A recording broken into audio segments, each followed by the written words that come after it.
Hello, gentlemen. Your Commissioner Lindy Smith, and this is your Week 10 recap. Week 10 has been a glorious week for some, and a not so glorious week for others. I think we can all guess why it's been a glorious week, but we'll let the scores speak for themselves. First game has the Back by Popular Demand squad, led by Cooper, going at the DC Evil Empire. The original line on this game had the Empire by 38, and that did not happen at all. Back by Popular Demand squad got a strong effort from Matt Schaub, got him 23. Shady got him 18. DeMarco Murray with a huge game, 33. Antonio Brown chipped in 13. Laurent Robinson with 25. And Rob Gronkowski with another 36 points. DC Evil Empire only got 8 points from Vic, who turns out was playing with broken ribs. Didn't tell his coach. Not smart. So he could have gotten another 11 points from Tim Tebow. Steven Jackson with a strong effort, got him 20. Michael Bush went nuts with 37. Willis McGahee got a point before he got injured. Let's see, could have played Brandon Jacobs, his newly acquired LeGarrette Blount. Either of those would have given him some extra points. Got 38 points, 30 points from the Eagles defense. That worked well for him. Wide receivers, left Marcus Colston and Victor Cruz on the bench for Vincent Jackson and Anquan Bolden. Ouch. I think even with optimal lineup, 24 gets him another 21. Victor Cruz gets him another 10. I think he still loses this one, but it would have been a little bit closer. Our next game has the Whip Crackers going up against the Dark Side Destroyers. Early line on this game had the Destroyers by 8, and they covered with extreme prejudice. Led by a 36-point effort from Tom Brady. Actually, no, led by a 51-point effort from the Bears defense, who put a beatdown on the Lions. That will come back into play later on. 51 points from the Bears, 36 from Tom Brady, 23 from Jordy Nelson, 19 from Gonzalez, 15 points from David Akers, and everybody else just did their job. The Whip Crackers, led by 29 from Drew Brees, 38 from Larry Fitzgerald. Let's see, Eli Manning doesn't help. Giants defense doesn't help. Steven Smith doesn't help unless you play. Nope, not even in the flex. And Brendan Pettigrew gets him an extra 2 points. That's about it. So that was just a beatdown that had to happen. Better luck next week for the Whip Crackers. Up next, we have the Cap Guns going at the Buckhead. Early line had Buckhead by 26. That did not come to pass. Cap Guns led by both the Packers defense and Chris Johnson, 32 points. Tony Romo chips in 19. Rashard Mendenhall, 19. Romo had 29. Mendenhall, 19. Plexico with 12. Manningham, 19. Seems like pretty much everybody showed up except Deshaun Jackson, who decided he doesn't need to go to team meetings on Saturdays. Okay. Cool. Buckhead, led by the unbelievable Aaron Rodgers, 36 on Monday night. Bengals defense got him 22. Brandon Marshall, 16. Everybody else was just kind of there. Let's see, Bucks defense doesn't help. Bucks anything doesn't help. And Joe Flacco definitely doesn't help. I don't even know why you still have Joe Flacco. You don't need a backup quarterback. You're good.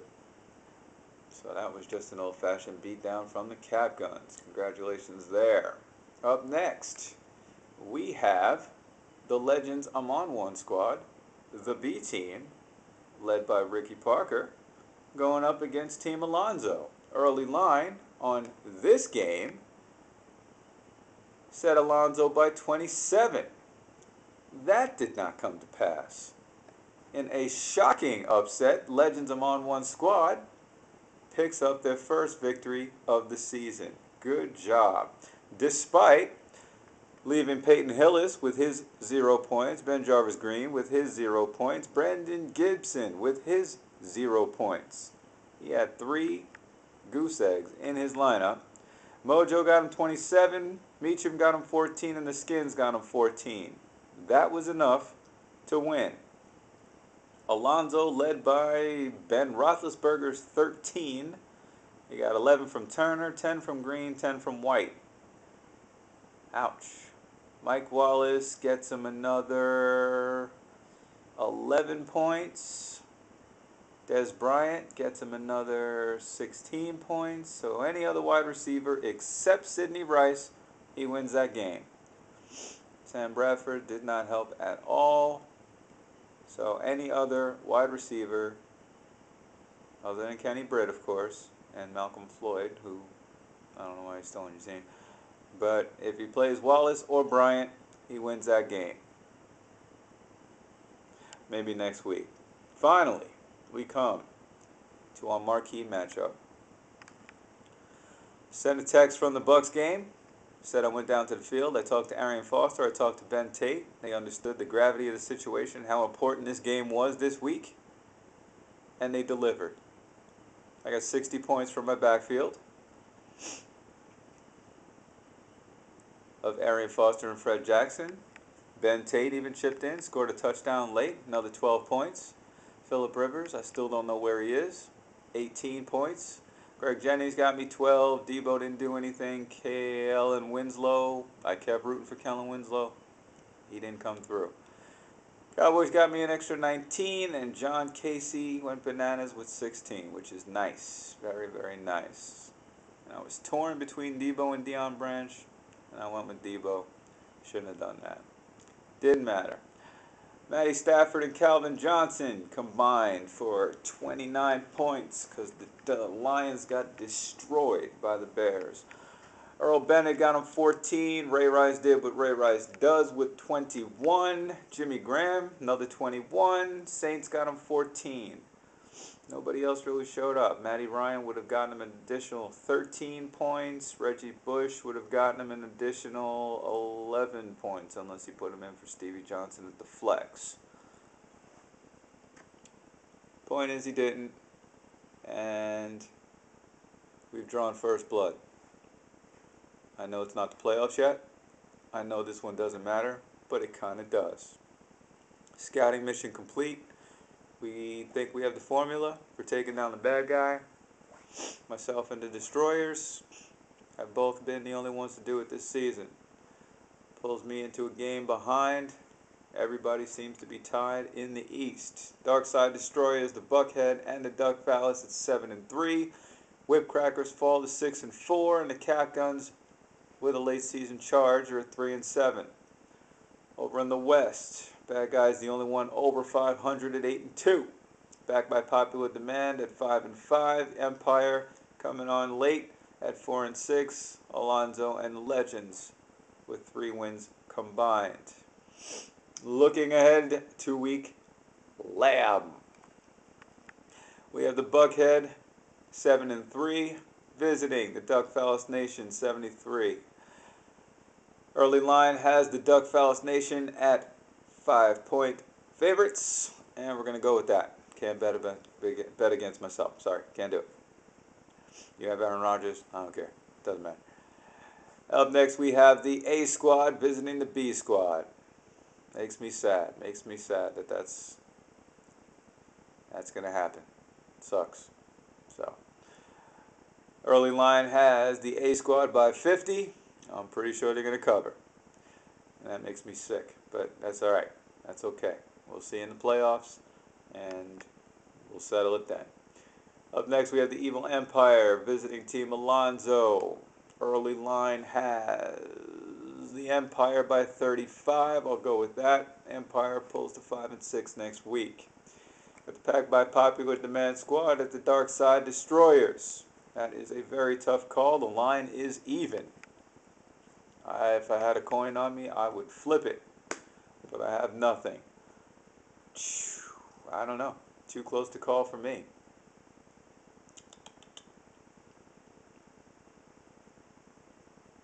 Yeah, I'll root for the underdog. There it is. I'll go for Coop. Coop's 5-5. Neil is 7-3. We'll go with Coop.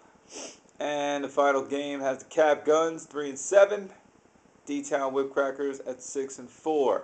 It looks like the league has finally figured out how to cover Wes Welker. If that's the case, I see the Cap Guns, who are 29-point favorites at this time, getting another victory to get to 4-7 next week. We'll see how I did. Anyway, make sure you guys are scouring the waiver wire. Improve your teams, all of you except for one, of course. Improve your teams, get better, get in shape for these playoffs, get ready for this run. Remember our goal, remember our nemesis, make good decisions. I won't be at this game this week, but I'll be going to see the Buccaneers when the Panthers come to play.